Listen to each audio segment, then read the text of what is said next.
Olá, moçada, boa noite, tudo bem com vocês? Olha só, espero que vocês tenham feito uma prova tranquila, né? Não sei por que vocês ficaram tensos, acharam que, né, tava muita pressão, não sei o que, não é isso não, gente. A prova tava tranquila e exatamente a prova assim, o que ela tinha? Ela tinha duas coisas que a gente conversou, né, antes da prova começar. Primeiro, se você soubesse a diferença entre a escola tradicional e a escola nova, as coisas da escola moderna, você respondia as questões teste. E se você soubesse alguma coisa sobre a prática do professor dentro de sala de aula, você respondia as outras duas. Então é aquilo que eu disse a vocês, a prova foi isso. Saber a diferença entre a escola antiga e a nova e saber um pouco sobre a prática do professor. Tá certo? Bom, então eu vou comentar com vocês aqui, né, comentar com vocês as questões, tá certo? Bom, a primeira questão lá, ela trazia uma, duas, três, quatro, cinco afirmativas para que você pudesse identificar qual era a sequência correta, tá? A sequência correta dessa questão é a letra A, tá certo? Ficava tradicional, depois renovada progressivista, depois renovada não diretiva, tecnicista e tradicional. Na verdade, se você soubesse o que é a tradicional, você matava a questão. Então, questão um, resposta letra A. A questão 2 vem aqui sobre o trabalho pedagógico, tal, tal, tal. É uma coisa mais moderna, por isso a resposta também era a letra A. Tá? Envolver a turma no desenvolvimento do projeto, aquela ideia de que o aluno não é passivo e sim ativo no processo. Depois, a questão número 3, ela falava de também acho que uma coisa mais moderna, a forma como o ensino é concebido, o entendimento de que o aprender, de que aprender do que é ensinar e do papel da escola está intimamente relacionado com a forma de avaliar e tal, tal, tal. Então essa você ficava tranquilamente na questão 3 com a resposta letra C de casa, tá?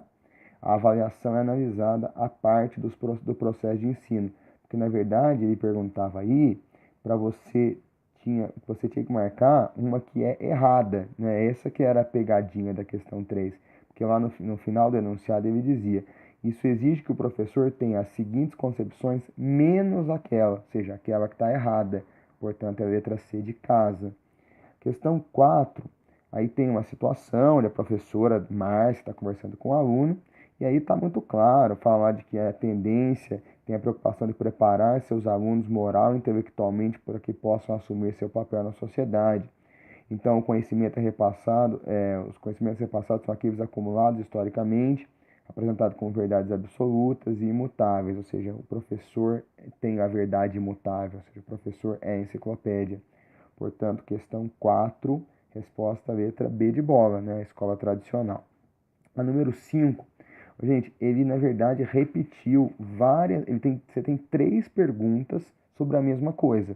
Né? Você tem a questão número 5, você tem a questão número 8 e você tem a questão número 10. As três falam de avaliação formativa.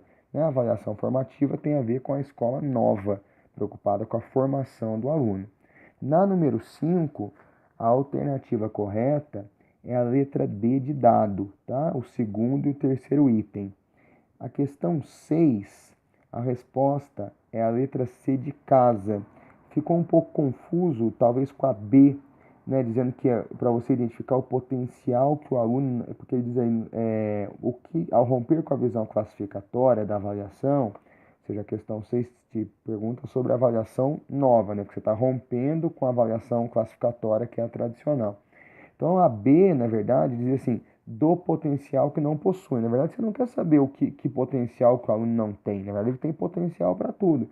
O que você vai fazer é exatamente usar a avaliação como instrumento para identificar aprendizagens potenciais. Ou seja, eu vou identificar alguma coisa que não se desenvolveu bem e vou desenvolver. Portanto, a C de casa. A questão 7 fala o planejamento, avaliação, tal, tal, tal, análise das relações com a sociedade. A gente tem que evitar, lá no final ele diz, né? A fim de evitar que esses instrumentos pedagógicos se transformem em mecanismos de. Se ele está falando ela está dizendo para evitar, você tem que evitar o quê? A escola antiga. A antiga seria a letra D, que é uma escola antiga onde a avaliação classifica e exclui, que é a letra D, né? Classificação e exclusão. A número 8, que fala do mesmo assunto da 5, que é a avaliação formativa, também é sobre a avaliação moderna. Então você vai marcar a letra C de casa. A número 9, ela também vai falar de escola moderna. Então você já tiraria a tradicional, que é a letra D, tiraria a tecnicista, que é a letra C, a letra B, desculpa. Aí você ficaria em dúvida entre A e C, que seria crítico social dos conteúdos, e libertária. Se você olhar as características da crítico social dos conteúdos, exatamente essa, tá? Então a resposta é a letra A, de amor. Questão 10, que de novo fala de avaliação formativa e, portanto, igual a 5 e a 8, a resposta para ela é a letra A, de amor, tá? 1, 3 e 4, tudo bem? Gente, esse não é o gabarito oficial, tá? Esse é o gabarito que eu sugiro. Questão 11, aí vamos para as questões que realmente vão definir a sua vida nessa disciplina.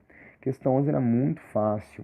Ela te perguntava sobre os objetivos específicos, o que são e qual a sua contribuição para o planejamento. Eu dei para vocês o exemplo durante a aula da questão da uma prática de futebol de salão, uma prática de futsal. Então eu vou preparar uma aula sobre futsal, né? Então o que eu vou fazer? O objetivo geral é que o aluno desenvolva habilidades, competências e conhecimentos relacionados ao futebol de salão. Esse é o objetivo geral. Agora nós vamos para os específicos. O que é o objetivo específico? São aqueles mais detalhados, tá? Então eu vou colocar, por exemplo, primeiro objetivo específico, desenvolver no aluno a capacidade de dar passes eficientes. Outra, objetivo específico, desenvolver no aluno a capacidade de bater na bola de forma correta. Outro objetivo específico, desenvolver no aluno o espírito de equipe, de coletividade. Tá? Outro objetivo, né? Permitir que o aluno conheça detalhadamente as regras de futsal. E assim vai.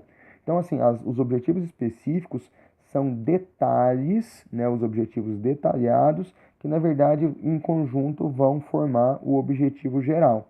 Então a gente poderia dizer o que é então o objetivo específico, né, usando o exemplo que eu dei do futsal.